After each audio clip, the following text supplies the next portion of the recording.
여러분, 네, 다시 만났습니다.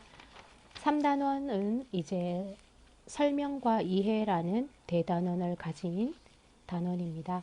3단원에서는 설명문에 대한 내용을 배우고 직접 설명문을 써보는 단원입니다. 자, 단원의 길잡이 교과서 134쪽을 함께 보겠습니다. 자, 학습 목표입니다. 글에 사용된 다양한 설명 방법을 파악한다. 그리고 읽을 수 있다. 2번, 대상의 특성에 맞는 설명 방법을 사용하여 설명문을 쓸 수 있다. 그리고 고쳐쓰기를 활용하여 글을 고칠 수 있다입니다.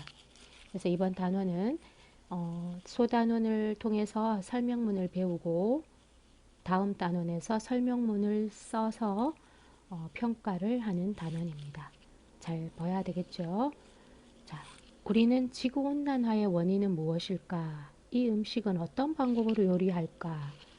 같은 궁금증이 생기면 관련된 지식이나 정보를 얻고 싶어 합니다. 이게 바로 설명문을 읽는 목적이죠. 이럴 때 우리가 찾아 읽는 것이 바로 설명하는 글입니다.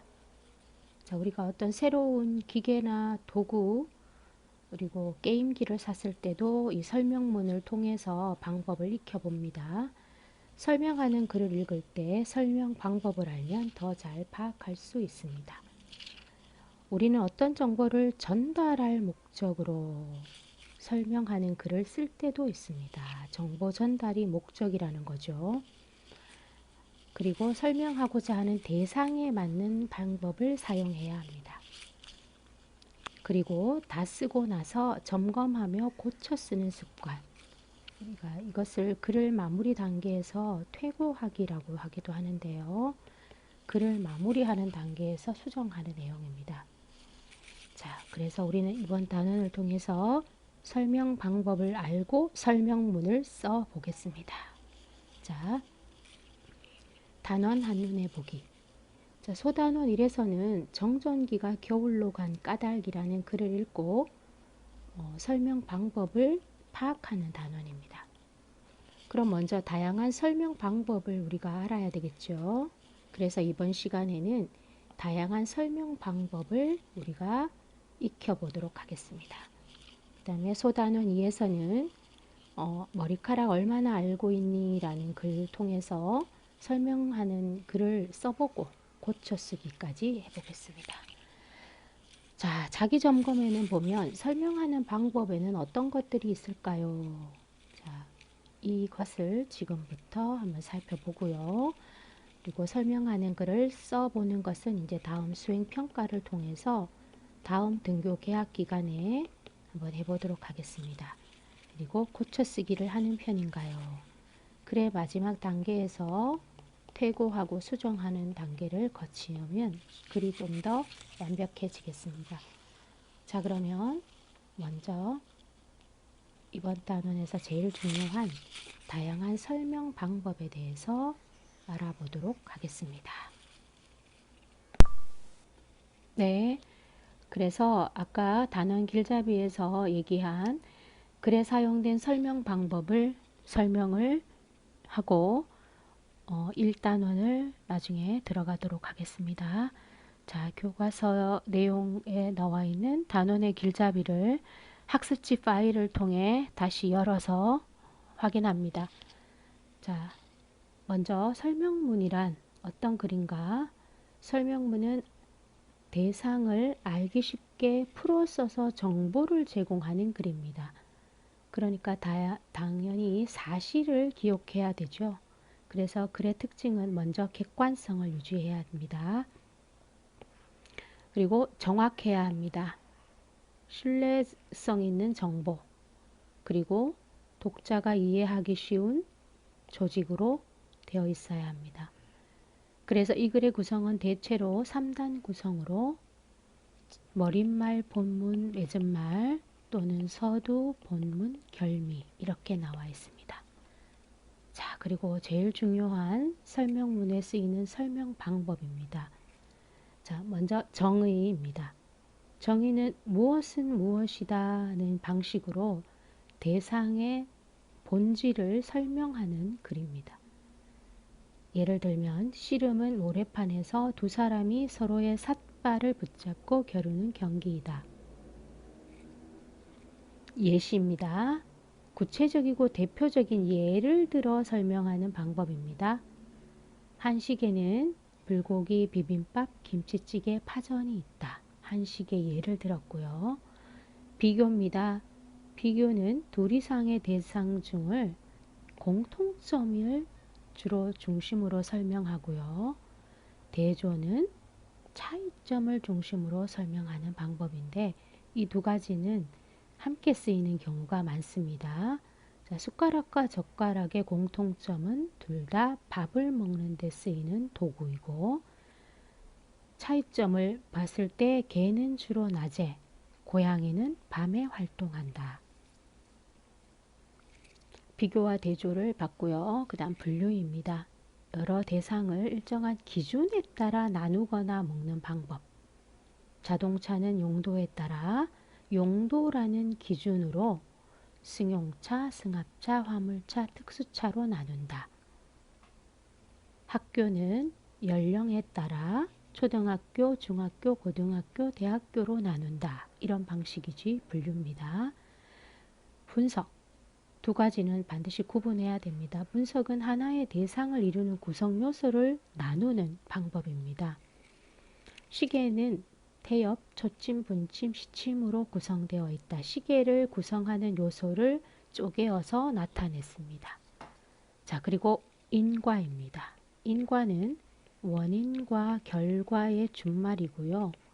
어떤 결과를 가져오는 원인 또는 원인에 따른 결과를 밝히는 방법입니다.